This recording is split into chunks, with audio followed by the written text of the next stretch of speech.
നമ്മുടെ ഉമ്മ വഴക്ക് പറയുമ്പോൾ കേൾക്കാൻ നല്ല രസവാ. തിന്നത്തുമില്ല, ഉറങ്ങത്തുമില്ല, നടക്കുമല്ലടാ എന്ന് പറഞ്ഞ് ഇങ്ങനെ വഴക്ക് പറയുമ്പോഴും കേൾക്കാനൊരു സുഖവാ. ജീവിച്ചിരിക്കുമ്പോഴല്ലേ അതിന്റെ വിലയറിയൂ. നമ്മളെ മോനെ എന്ന് വിളിക്കാൻ ലോകത്ത് ആരേ ഉള്ളൂ? ഉമ്മ. പഠിച്ചോ നമ്മുടെ ഉമ്മയുടെ പൊരുത്തം നൽകുമാറാകട്ടെ. എടാ, എല്ലാ ശിക്ഷയും മരണത്തിന് ശേഷമേ ഉള്ളൂ. കണ്ടുപിടിക്കുന്നവന് ശിക്ഷ മരണത്തിന് ശേഷം, വ്യഭിചരിച്ചവന് ശിക്ഷ മരണത്തിന് ശേഷം. എടാ, ഏത് തെറ്റ് ചെയ്താലും അതിന്റെ ശിക്ഷ മരണത്തിന് ശേഷമാണ്. പക്ഷെ 3 പാപം ചെയ്യുന്നവന് ഇവിടെ വെച്ച് തന്നെ കിട്ടും. അള്ളാഹു കാക്കുമാറാകട്ടെ. എവിടെ വെച്ച് തന്നെ കിട്ടും? 3 തെറ്റ് ചെയ്ത ശിക്ഷ എവിടുന്ന് കിട്ടും?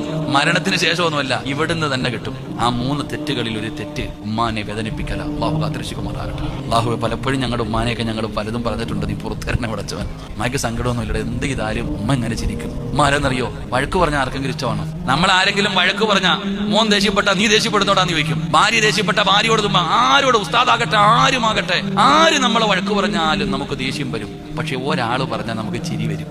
ആരാത്? നമ്മുടെ ഉമ്മ വഴക്ക് പറയുമ്പോൾ കേൾക്കാൻ നല്ല രസവാ. തിന്നത്തുമില്ല, ഉറങ്ങത്തുമില്ല, നടക്കുമല്ലടാ എന്ന് പറഞ്ഞ് ഇങ്ങനെ വഴക്ക് പറയുമ്പോഴും കേൾക്കാനൊരു സുഖവാ. ജീവിച്ചിരിക്കുമ്പോഴല്ലേ അതിന്റെ വിലയറിയൂ. നമ്മളെ മോനെ എന്ന് വിളിക്കാൻ ലോകത്ത് ആരേ ഉള്ളൂ? ഉമ്മ.